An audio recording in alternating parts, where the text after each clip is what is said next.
This podcast could potentially have adult language, adult themes, definitely drinking, and possibly the possibility of sexual content. Listener discretion is advised.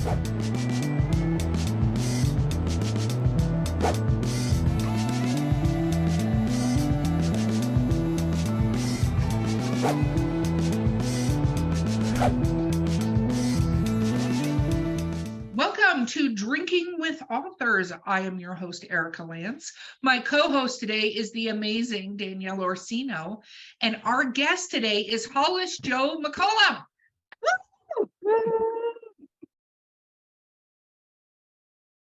Oh, did you freeze? That's okay, Hollis. How you doing? I froze. Go team. That's the kind of day I'm going to have today. It's okay. It's fine. Let's talk about what we're drinking. So I am drinking Beach Haven Vineyards Winery Blackberry wine. I found it in my fridge. I hope it's still good. And then I'm drinking it out. Oh no. That's okay. She'll come back, believe me, and she'll tell us all about what she's drinking and what she's drinking it out of. Okay. So we'll get back there in a second.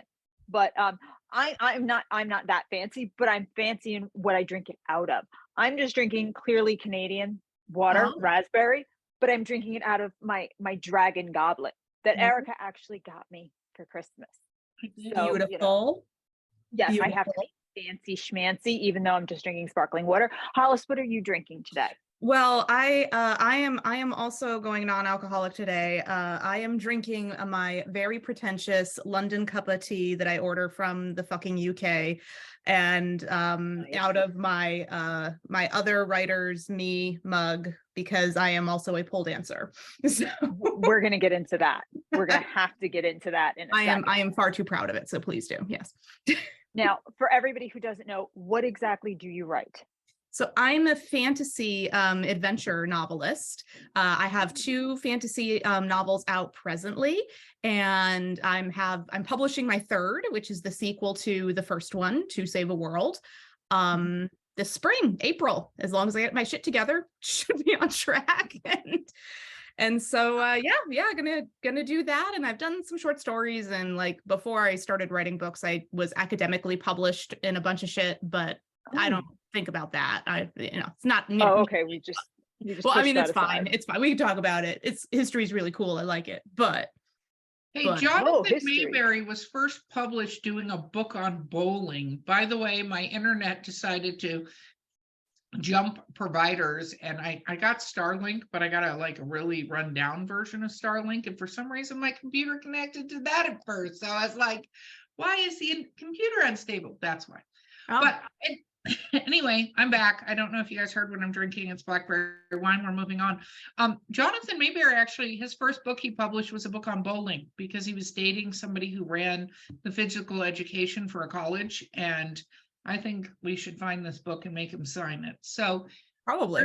Where did you get your root? What was your first published awesomeness that was nonfiction, obviously? So my first published work is actually, you could still go to my alma mater university, Kennesaw State University in Kennesaw, Georgia, and pick it up. It was a guidebook for study abroad in Italy, which I created my own internship, because, when you're doing your degree, blah, blah, you have to do an internship at the end. And they have some available, but I don't want to do any of those. Like, I was looking at them and I was like, I don't want to do any of these. Like, these are all like not my thing. And my specialization was in the ancient Mediterranean, particularly the Etruscans of Italy. And so there was a study abroad program to Italy, which I'd already been on once, which was wonderful. And I just went to the head of the department and I was like, so listen, instead of me doing those things, can I do this? And I'll create my own internship, and I'll write a guidebook for the study abroad program instead for my internship. Because at the time I was proficient in Italian, not so much now. I'm half Italian, but the proficiency has gone way downhill. And they were like, yeah, present. So I created an internship, which they still have in existence today. Still with Wow. the basic parameters, the guidebook notwithstanding. And my first published thing was right before I graduated university, the guidebook for study abroad Italy, like talking about where they should go on field trips and, you know, all the basics, like how to order tickets, what to watch out for, safety, and like how to navigate trains when everything's late all the time because it's Italy. Yeah. Very cool. Yeah. So that was my first time I was ever published. So Wow. when you did that, how was that? Because obviously that's different than a novel, Mhm. right? You were doing it for a specific purpose, but what was it like when you were published and you had the book and all of that? I thought it was the coolest thing ever, you know, like, because as it like most writers, I of course wanted to write ever since I was a little kid, and I like did little short story contests and blah blah blah. But actually having like a physical entity that you created, you like birthed from your mind, and then somebody cared enough to like bind it and put a cover on it, and like, oh, that was special. That was special. Like I wish, I mean, it was way before smartphones and social media, so like I can't say that I have pictures because I don't anymore. I know I took a picture, but I don't know where that film camera photo has gone, unfortunately. Do you still have the book or no? I don't have my copy anymore. I can go to the university and get one, which I actually still live in. I've moved around a bit, and that's how the book got lost. My copy, because like when you're moving between states and countries, I also lost my printed degree. I don't have that. Well, it sounds like a trip to our lovely friends over at the university should happen in order to get both these items, the printed degree and a copy of your guidebook.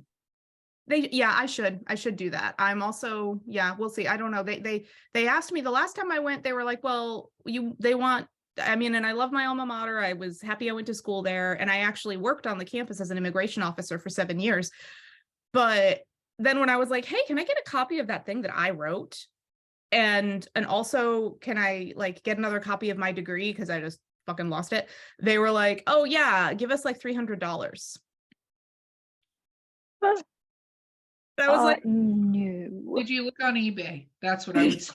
No, it was only printed by the university, so to be used by like basically as a textbook, because I because I even have like, Italian phrases they would need and stuff. So like you can't get it outside of the university. eBay, and I would check textbooks.com, because as much as it's .com. by the university, somebody is selling that shit they had to pay a lot of money for somewhere. Yep. You can get a copy. I can get a copy. I'll have to give it a shot. I'll have to give it a shot. We'll see. Because I mean, honestly, it's still, that information is still useful today for people trying to get around Italy. The public transport still stands. No, I think that is sort of like the most creative thing I've heard as far as like doing internships at colleges. That is really brilliant. Oh, well, thank you. Yeah. And so then you wrote a bunch of technical stuff for how many years before you finally went, okay, I'll publish fiction? Okay, fine, I'll publish it. I'll publish. Well, and I was always a huge nerd, like many writers. Like I've been playing Dungeons and Dragons and that sort of thing ever since I was, I don't know, 9, 10, something like that, with my siblings and my best friend. And my very first book that was published, fantasy novel, was actually based on a D&D game that I played with my best friend. So that's like, I just translated it, because those things don't directly translate. So I always did all that stuff. Though the technical stuff was, I mean, I published like little things here and there, because obviously when you're getting a history degree, you have to publish things to like be credible. I don't know. And little short like articles on the Etruscans, and which frankly weren't horribly difficult to get published, because there aren't many people who study the Etruscans, and the like little random journals were like, oh, the Etruscans, yeah, we want that content. That's like better than another ancient Greek article. Let's do let's do that. And so yeah, I have a few things around, but it took like, let me think. So I started Okay. How old am I? Okay. So I started writing I started sitting down and actually writing my first fantasy novel in 2008. And I just was inspired to. I always liked writing and I loved that game, and I had no intention to publish. I was like, I just really loved this game. It was super fun. I'm going to write it down because I like writing. And so I wrote it down, and then I had friends and family read it. And then every single one of them told me, you need to publish this. And I said, oh, all right then. And so I, did that, and it was published for the first time in 2017. Yeah. So wait a minute, that's 9 years. So you wrote it, and then 9 years later you published it. Right. Well, I did. It took me 4 years to write it. Got it. Okay. So, because I was I'm not great doing at the maths, and I'm super not great at the maths when I've had any wine yet whatsoever. So Danielle has to keep me straight on the maths. You're good. I'm bad at the maths too. And also I didn't give you like the full, I had blanks in there. I didn't tell you how long it took me to write it. So you were fine. That was correct with the 9-year difference. For the first time. Let's note that down in the calendar. Danielle, I did the math correctly for the first time. Check. we're only a couple minutes in, Erica. Listen, I'm going to take it where I can find it. Okay. That's right. Good job. You did a great job. I'm proud. What was the publishing route you went? Did you go query? Did you find an agent? How did that work?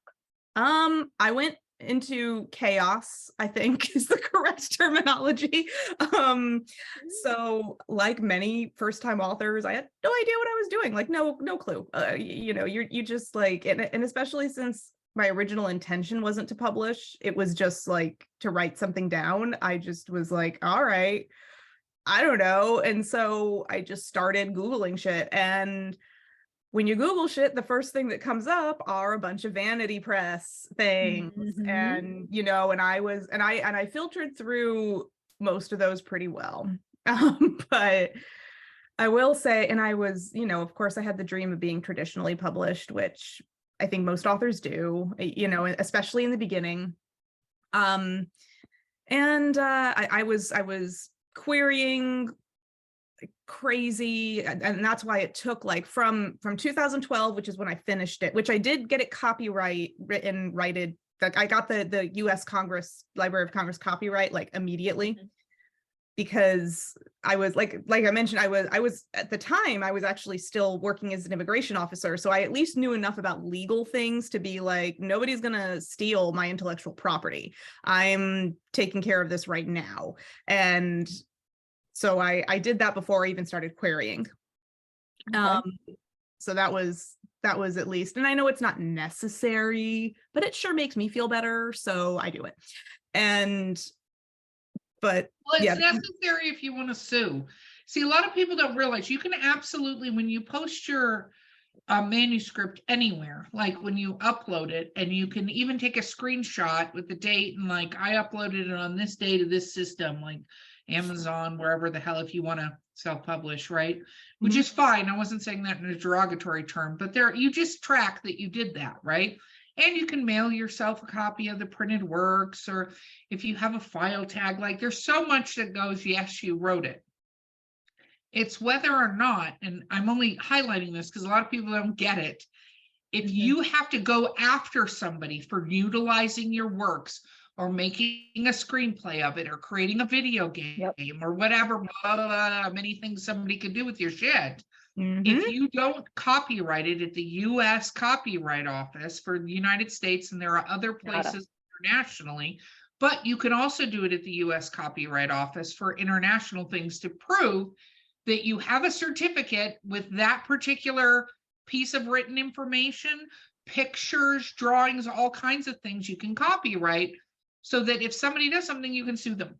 Otherwise, it gets very difficult and very messy to actually do a lawsuit. So you're not incorrect in doing that, just in case somebody gets excited and decides to steal your shit. Yeah, no, they can't. I am locked because it's not only the words are not only my intellectual property, but I designed the cover. I did the page layout. I'm a designer, as I didn't go to school for that, but like part of what paid for a lot of groceries in school was doing freelance art on the side. So, like Princess Leia and the Gold Bikini was extremely lucrative for me in college. Like there are a lot of those drawings out there. But, and also as an artist, that's another reason why I copywrote my work, because my brother-in-law is a comic book artist and my sister is a very popular cosplayer. Heather After Cosplay now. At the time she was H-Chan, but whatever, like way back in the 90s, she was like one of the #1 cosplayers in the nation anyway. But they have their own website and all this other stuff, and they had a couple of their pieces stolen by some random band in New Jersey that used their artwork on their CD cover. Oh. And of course had no rights to do that, and didn't give them even credit or anything. And and the whole thing is, if the band had contacted them and asked for permission and paid them appropriately, there wouldn't have been any trouble. But of course they but that's another, that lawsuit had, they won their lawsuit no contest. It was the band was, they were honestly just being completely clueless people. Like they didn't realize that they couldn't just take pictures off the internet and then paste it on their CD cover and start selling it. But yeah, that stuff, it's really important in all creative endeavor. It's like, if you made something that's yours, copyright that shit, like do it, because it, some random people out in the world might even try to use it, and then you are out recognition, which is the most important thing, and possibly some money. Yep. Well, yeah, and I was going to say, I think the biggest thing is not only money, of course money, but I feel the biggest thing is if somebody else is getting the notoriety for what you wrote. Yes. That's where I want to jump punch somebody. I'm like, no, I did that. Thank you. I know that because I had to trademark drinking with authors because somebody decided to make a day drinking with authors. Oh shit. You're going to get a cease and desist letter. It's coming. Just waiting for the official trademark to come through, because I was like, you are kidding me, right? Anyway, dumb people. So, okay. Why did you decide to take history? I just got to ask. I loved history in high school. Oh, nice. But what made you decide to go down the history route? Because I feel like that's one of those degrees, very much like English degree and stuff, that has two basic things you can do. You can either be a teacher or work in a museum. Like, I feel like those are your two options. Am I incorrect in that assessment? You're not entirely incorrect. I'll be really honest with you. That is pretty much it. Well, I was as a child, like I wanted to be Indiana Jones. First and foremost, I was not a princess child at all, ever. Like, Disney princesses, there's nothing wrong with them, but as a little kid, that was not my jam.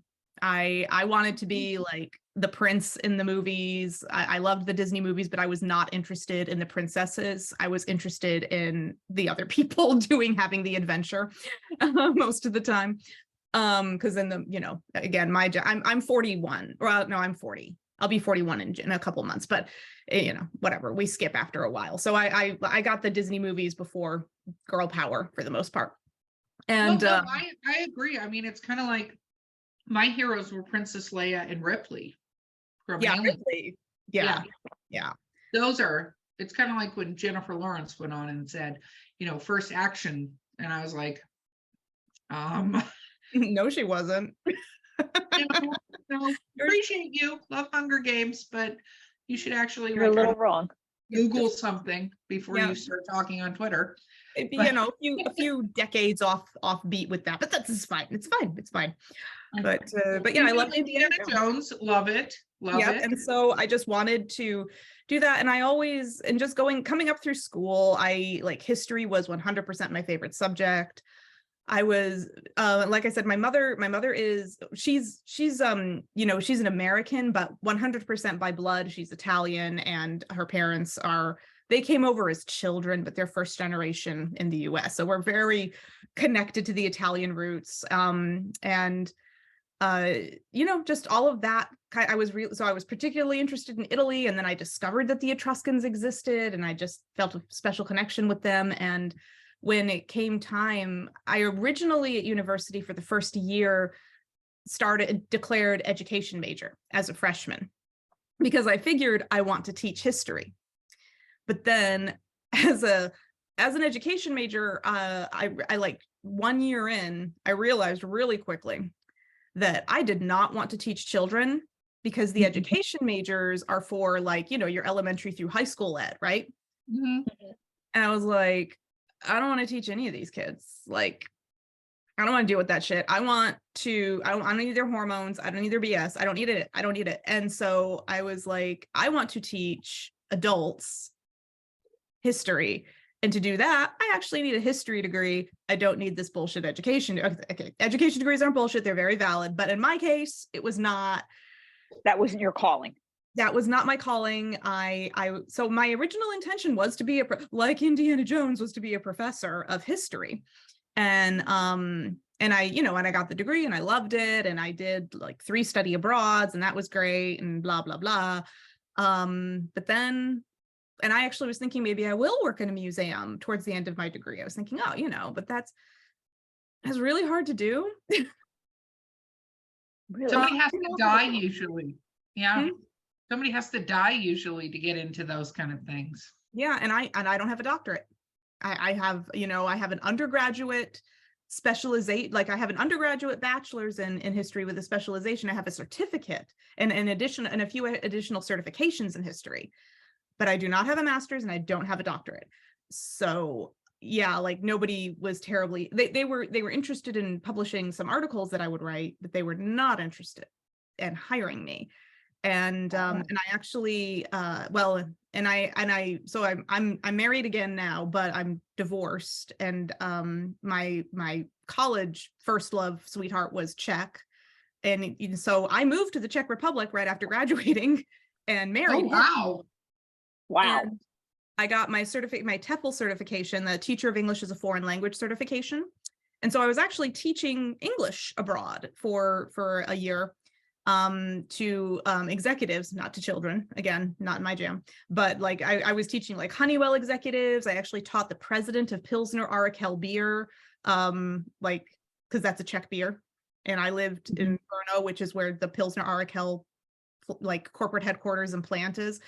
So I was teaching like, these the Coca-Cola executives. It was like I had all the high power, like cool adult clients, and they were awesome. But yeah, and then I was teaching English, and then when I came back to the States and then I got divorced and I came back to the States, and I actually went back to just visit my old university because I worked as a student assistant in the study abroad and international office for like 2 years of my education. And I just was going back to say hello to friends. And when I went there in like this terrible, like it was the middle of summer and I was in like, I did not look professional. I had like shorts and a tank top and some like flip-flops on. I looked awful. And they were saying hi and they were like, oh my God, we're hiring. Do you need a job? We like, are you willing to get certified as like a federal officer to be the immigration officer for our campus? Because we need a new, like, and you with your international experience and would actually, was like, oh, shit, yeah, okay, yeah. And they introduced me to the director, like, and I'm sitting there like, and I'm sweaty because I was walking around. It was awful. I was like, but hey, I got the job. That's what matters. Yes. Yeah, that's exactly what matters. Mm-hmm, mm-hmm. And then, yeah, but I still to this day have never really used my degree in any professional context except to get published a couple times. Like, and that was over a decade ago. I haven't published any academic things in a very long time. And kids, that's why you go to college. There's the endorsement. Yep. I enjoyed college, but I personally am a firm believer that unless you are doing something like law or medical studies or something like that. I'm sorry. Can you hear my computer dinging? I am so sorry. Not at all. Not at all. Nope, you're good. Okay, good. Because like, yeah, it's my husband. Okay. Shut up, honey. Okay, Honey, I'm so sorry. Let me text him to stop. I actually agree with you on college. I used to work at a volunteered at a high school, and we taught this program called Center for Academic Business Administration and Management or something like that. It's called KBAM. But one of the big things I pushed is you don't have to go to college. You have to figure out what you want to be, at least initially, not forever, but initially, and then learn how to do that. The amount of people that don't go to trade school, for instance, because somehow that got made to be frowned upon, like being a mechanic or an electrician or a carpenter or a welder or like many other things that are trade schools, horrifies me, because now trying to find these people is almost near impossible because there aren't any new ones being made. And the ones that are there are retiring. And I'm like, you can make more money than with a business degree being an electrician or being a carpenter or being a plumber or being a add-on to that particular situation. And general contractors get paid more than lawyers sometimes. And I'm like, just go to school for something cool. Plus, it needs to be something fun, because the amount of people, I used to do HR for my existence up until June of this year, and then I became full-time bum. But not really. I'm doing publication company and writing and podcasts, but HR, the amount of business majors, architect majors, people like that I hired to do data entry or customer service. I'm like, you spent a lot of money on a degree that means absolutely nothing in the real world. And it's yes. You know, 100% more qualified to the jobs you're going to have to go out for. So, okay, let's talk about your actual fiction. So I love that you did a D&D campaign. I've met several authors. Jan Paquette is one of them that based her. She has a series called Cloud's Ring, and it's completely based on a Dungeons & Dragons campaign and a character she had in the Dungeons & Dragons campaign. I know this because I played it with her and I'm in the book and it's offensive, but whatever. Actually was my character, so I guess I can't be too mad. But what made you decide to go the fantasy route since you do history? So fantasy is not real history, so God, no, it's not, but it is so much more fun in a lot of ways because literally anything can happen. That's the best thing. Literally anything you want can happen, and you know what? You can explain it by being like magic, and then it's fine, and the reader's like, yeah, gotcha, cool, that's magic, got it. And I love it. And I as a growing up, what I was obsessed with were fantasy books. That's what I was into reading. My first book series love were the Dragonlance novels. Oh, I love Dragonlance. I have an entire, next to me in this bookcase, like an entire shelf is nothing but Dragonlance. Like, I love that series. I reread them constantly. And other fantasy books, you know, I read Anne McCaffrey and like all those fantasy authors that are just awesome. Terry Pratchett, all the peoples. And that was just my favorite. So when you play Dungeons and Dragons, you're playing fantasy. And you know, you can, like, my first book, To Save a World, it is pure classical fantasy. You know, the main characters are all elves, pretty, you know, like really, and it's in a classical, like, you know, British-esque world as far as forests and everything are concerned, and it's it's very you know, it's a post-apocalyptic fantasy world, but there's it's definitely more classical in all the themes and everything else.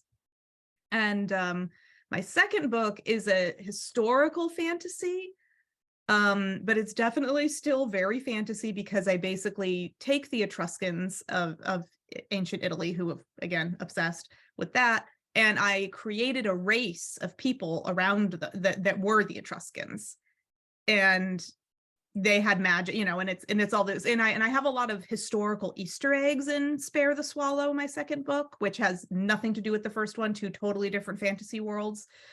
But yeah, that one I got most of my inspiration from history, but it's definitely fantasy. Like, do not quote my timelines. Because somebody, I think it was my husband, was like, oh, so so like this happened in this year, and I was like, no, honey.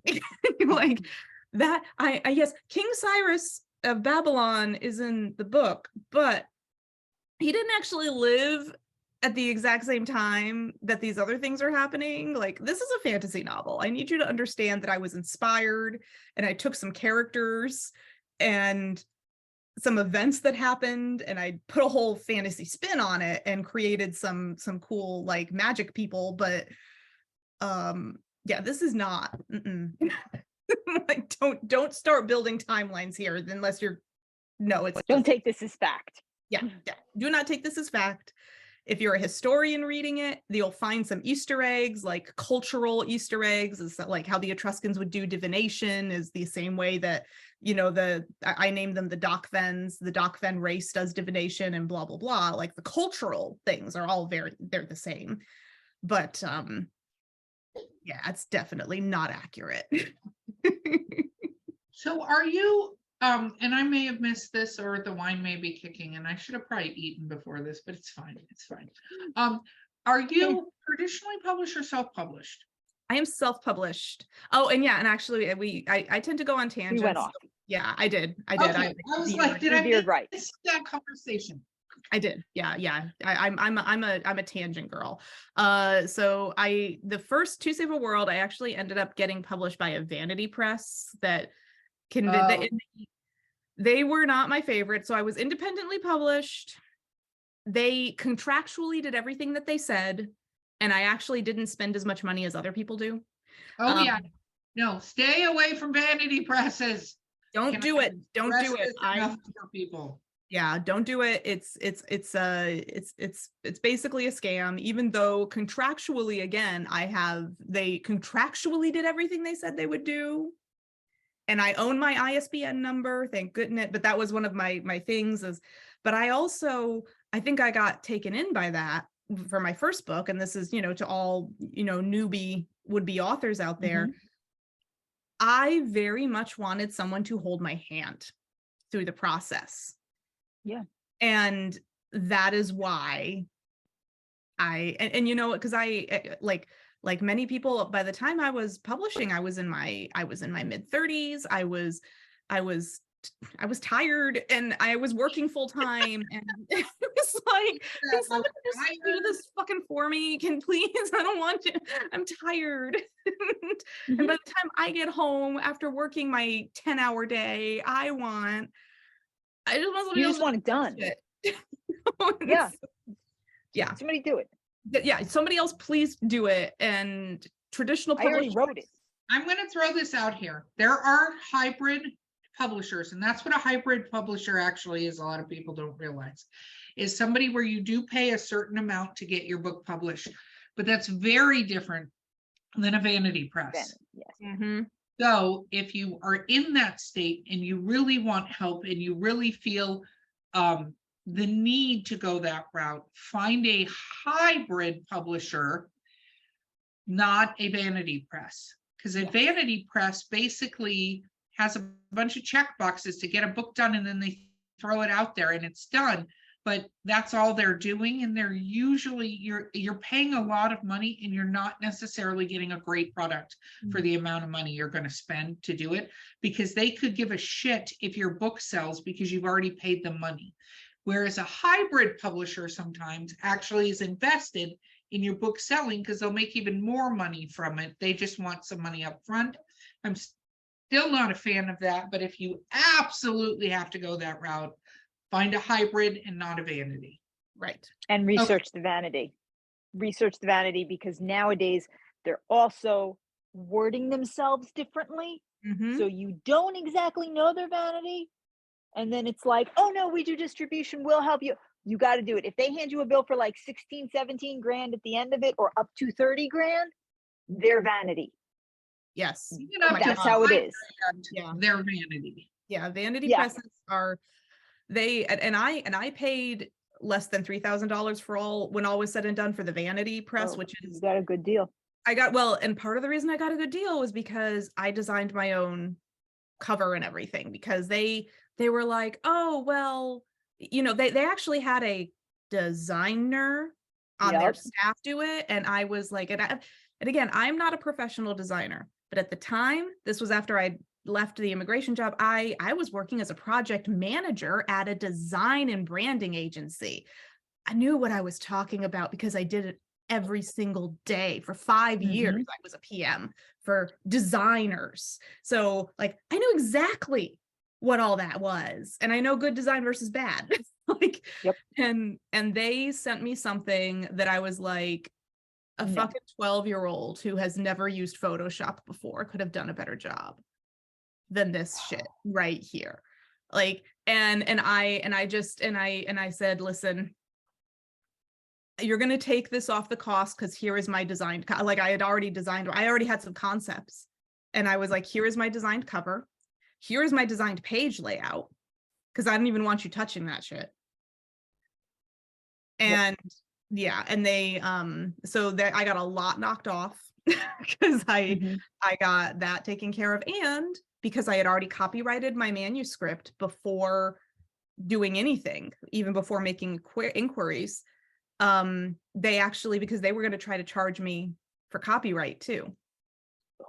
That's something else, is even any time, not just any like vanity press, but even the hybrid presses, especially if you have a certain skill set, just to listeners in general, like if you see things, make sure that like, if you can do it on your own, I recommend that you do, you know, like, because you actually care more than they do. Not only that, you should copyright it yourself, because independent presses, traditional presses, all these things will copyright it in their fucking name, and it's then theirs, and you lose your stuff. You, like, that's one of the first questions you should ask anybody who wants to publish you is, are you going to copyright it in my name?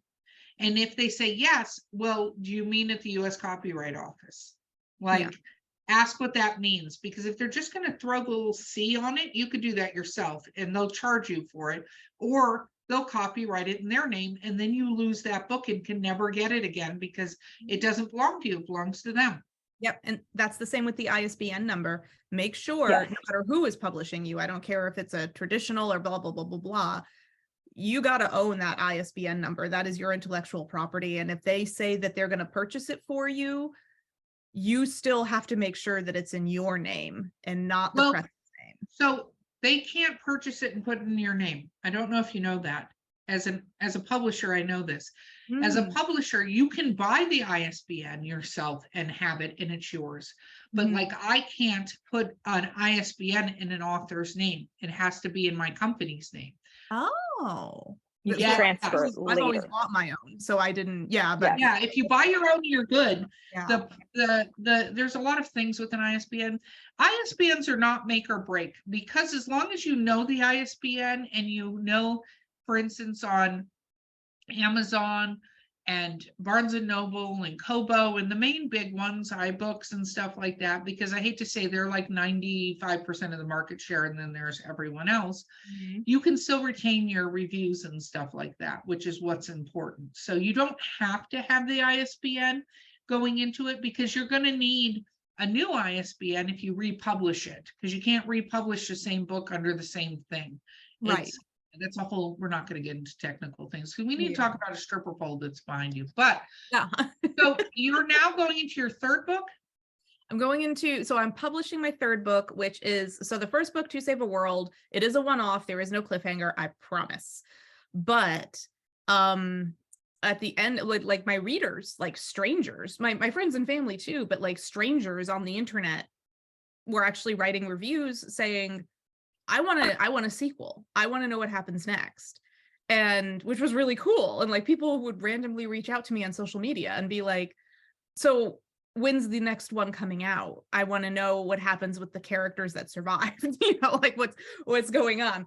And I was like, oh, I so did not intend to do that, but because of reader demand and frankly, because I did decide after publishing my first book, I said, you know, as a kid, I wanted to be an author. I wanted to be a writer. I wanted to be Indiana Jones too, but like, I should just do this. I should just pursue that dream. And apparently I'm good at it because people say I'm good at it. So I'm going to trust them. And and so I started writing the sequel, a couple years ago, and it's completely done. I'm still getting, like, it's edited for the most part. Right now I have one of my friends who's a really good editor doing a final pass on it, and she's amazing because she's finding shit like an extra space between words, like the stuff that's so hard to see. I love it. She finds that stuff, and so I love it so much. Thank you, Angie. Just shout out to you.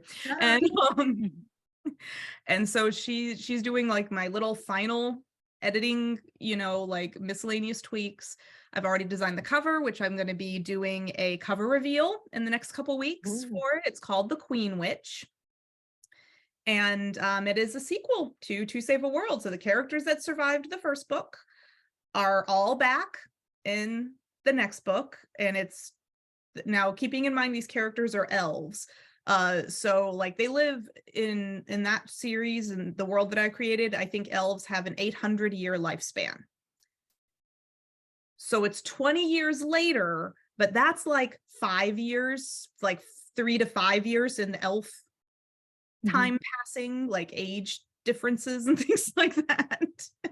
So some time has passed, but it's not that long. And so yeah, I'm really excited about it. So did you write this one with the next one in mind? I did. So this one I am actually I have decided that I am going to make it a series. The fantasy world this is all based in is called Rashan, Raashan, something that I just like made. I said a word, I said a sound, and I was like, yeah, that works for a world name, and I wrote that shit down. It's fine. Like many fantasy authors do, and they're like, what sounds like a okay, yeah. And that works. Yep, that's the name of the world. But so that is the one, and I'm creating a series called the Rashan series, and I am really, really excited. And I'm actually re-releasing, and I'm getting a new ISBN number, the first book, To Save a World, because number one, legally I don't have to worry about the contract with the Vanity Press anymore, and that expired like 2 or 3 years ago. And number two, I wanted the covers to look like a set. So I have redesigned the cover for To Save a World, and I'm going to re-release that one about a month after I release The Queen Witch in April. And they're going to look like a beautiful, like, little box set. And I'm bringing back numbers on the spine because I don't know why we ever stopped doing that. We do that as a publisher because, by the way, librarians want that. Just anybody paying attention, they want that. And if it's series, they want the series name displayed on the damn book, because otherwise you have no idea what goes with what. Yes. Thank you. And thank you for doing that as a publisher, because it's just like, I was like, why do we not do these things? And the whole, like, when you open like the first couple pages before, you get to the reading part where they have like other books in the series, and you have that page that just has all of the books in the series listed in order. Like, why have we stopped? So, well, that used to be a Harlequin thing, and Tor and some other places did it. So we throw it in the back of the book, which is all the books in the series, all the books by the author, and all the books similar to the ones by the author that you may also like. That's good. I like that a lot. Well, that's how I found when I picked up the Veil of the Vole by Pierce Anthony, which was one of the first fantasy books I ever read. And it was mid-series, but I could go in and find that it was mid-series. Luckily, his books are all written that you don't actually have to know anything that happened before. But so it's mid-series, and I was able to find it. And then in the back were all these other books that were fantasy books that I could go find. And at the time, there was not a computer. There was libraries, and there was, card catalogs, but there wasn't a card catalog that said, fantasy books. Like, you had to know what you were looking for to go find the fucking card, to go find the book on the shelf. You needed to know a title and an author. Yeah. Yeah. But it's interesting because talking to librarians, we were at the American Librarians Association conference. We talked there, which was weird because I think they were like, who the fuck are these guys? But one of the things we did is we did like an Ask Me Anything, and we asked the librarians, like, what do you actually want? And they want, yep, there it is. They want book club questions. By the way, authors out there listening, they want book club questions in the back of the book, about 10 of them at least. Oh, They want nice. other books in the series so they know. They want the number prominently displayed on the side because they want to actually help the library system, words, whatever, something like that, be able to tell what, are they in a series, what book in the series is it? So when people are looking, they understand what they're looking at. And there's a ton of book clubs that are associated with libraries, and there's a ton of book clubs. There's a website called bookclub.org or .com, and I've drunk a lot of wine, so I don't remember. But literally, you can sign up for a book club online and find other people that want to join your book club and talk about your book if you're an author in the book club. Or get a bunch of authors and create notes right now. I want you to know that. That's fine, take notes. But I mean, that's part of the reason I do this podcast. But you can do that. And book clubs want your questions and stuff like that. They don't want to just, ask. I mean, they'll come up with stuff, the clever ones, but some of them are like me and they drink wine when they're doing book clubs. And so they want to just look in the back and go, what did you think of this character? And blah, blah, blah. Because, and it's little stuff, but I think, for me at least, one of the reasons I did that, and one of the reasons I think it's important is there's so many people that I love to read, but when I start to read, I'm like, what is the next fucking book in this goddamn series? And then I'm like doing this whole Google rabbit hole, because you can't even tell on fucking Amazon which book is which book on the series because they don't have them labeled properly. And so I'm like, I give up. I've read this one or two of them because I figured it out, but I can't find book fucking 3. So, and there's like 10 in the series. Right. Well, and there's that actually. So I don't know if you know, it's more of a sci-fi series, but the Chronicles of St. Mary's by Jodi Taylor series. It's about time traveling historians. It's amazing. It's wonderful. It like draws you right in. There's like she's still writing it. Currently, there are like 16 or 17 published books in the series. I'm on like book 10 or 11. I forget which one. I have to check. But every time I go to like read the next one, because it's such a good series, I'm so involved. Like it's really, really like engaging and cool. And it's one of those series where you could pick it up and read it as a one-off, but you really should start from the beginning and you like go through the whole journey with the characters, right? None of them are numbered. Every time I finish one, I'm like, I need to Google the series, find the list of the books in order, and then go back to Kim Harrison is like whatever, that, and be like, okay, I need one damn thing after another now, like, or whatever, like, and that is the title of the first book, One Damn Thing After Another in the series. But I love the series, but it drives me nuts. And I'm like, could you just fucking number them? Could they just like, even if they just put numbers on them, that would make my life 1,000 times easier. That is literally, it's so fucking simple, but people don't do it. It drives me completely fucking crazy. It should be done. It's an easy thing. And we're on a tangent, and I appreciate that. Okay, so you're writing book 3. How long did it take you to write book 3? Book 3, actually, because I got more serious. So book 3 actually took me, and I still work full time, just FYI, like I'm still working because I don't, live off of this, but I would say just over a year, maybe we can say 13 months to write it, like get it from brain to page. And I also, it takes me a little longer because I do everything by hand for the first draft. So do I. Yay. Okay. High five. Yes. But yes, I feel more creative. I don't feel creative on a computer. When I am on a computer, I am in work/editing mode. I need like the connection with pen and paper and like the smell of things. And all of them. I think that's great. My only advice to you, if you want to be a writer, is must go faster.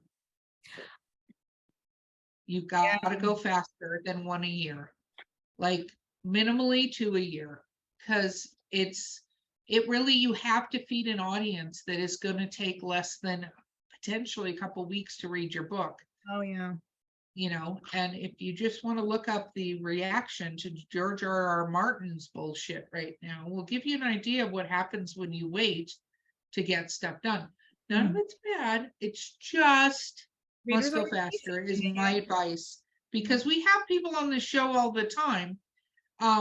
And they say, oh yeah, no, I really like, and it's great depending on what you want to do. But if you're serious about being a published author and that's like the journey you want to take, you have to go faster. Because we have people that are like, oh yeah, no, it took me about 3 years to write the last one. And I'm like, oh dear fucking God, there is no way you're going to be, whatever. And I appreciate them and I love that. And if they're retired and this is just a thing they're doing now and they want to take their time and their gardening or whatever the fuck they're doing on the side, great. But if you want to be a fucking author and want to be successful, must go faster, must have way more, sorry, I dropped something, published work.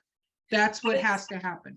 And that is excellent advice. And I thank you for that, because it is, yeah, that is absolutely true. And that's one of the things I'm working on, because I'm actually, since the Queen Witch is in editing, and it's been like, I've been designing and editing it, like I actually almost immediately started writing my 4th novel, which is, that's what you have to do. Yeah, the second in the other series. For Spare the Swallow is the origin story of the second series that I'm writing, and which I will number all of those as well.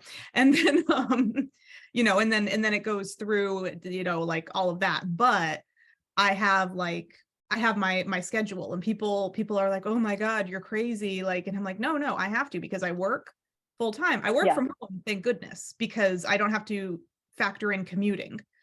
But I teach dance classes, like, I not all the time, but like once or twice a week, I'm teaching dance as well. So I have like 40 hours a week I'm working, and then I immediately will like log off of work computer, and then I go and I'm like 2 hours of writing every day. I try. It's 2 hours of related, like if I don't have the brain for it, but then all of Saturday, like 8 hours of my Saturday, that's writing. I'm trying. I gotta go faster. Get faster and faster. Danielle, how many books have you published in the last 3 years? 1, 2, 3, 4, 5, 6, and you have 7 already. Oh, so we've published 6 and 7 is in editing. Yes. That's just to give you a little motivation, my friend, as somebody who handwrites her stuff, must go faster. My Jeff Goldblum advice of the day. That is an excellent. This is all very cool. We're going to have to wrap up soon, my friend. So let's get a little, and we're going to ask about the poll in the Literary Briefs episode. Let's get your shameless self-promotion about both your books and where to find them and how to locate you on social media, the writer you and not the real you. Please do not give away your address. That's I will not. I don't do that. No. But the books are, the first one is To Save a World, which is the first book in the Rashawn series that you could purchase on Amazon. You can honestly, you can purchase it on barnesandnoble.com as well. And you can find it on Goodreads, that sort of thing. Those are probably the easiest places. There are some other random online retailers that carry them, and you can order it from any bookstore in the world because it's on the Ingram list. So you can just like go in and be like, that one, and they'll order it for you. And it's available via ebook. And then the second book, Spare the Swallow, which was just released October of last year of 2022. That one is also available, barnesandnoble.com, amazon.com. That one's only paperback right now. I'm working on the ebook. And because again, I do my own layouts, so it takes a little longer for me to design everything. And that one is, I love that one. That one is, again, historical fantasy based on the ancient Greco-Roman world, the ancient Etruscans. And so you get a lot of that infused with magic, and there's war and genocide, unfortunately. And it gets really dark. To Save a World is a little lighter. I'll be honest. I'm like, you know, like 13-year-olds can read Too Safe for World, and it's totally cool. It's totally cool. Spare the Swallow, like, I would have read it at the age of 13. So will most 13-year-olds. You say that, but I read Clan of the Cave Bear when I was 11.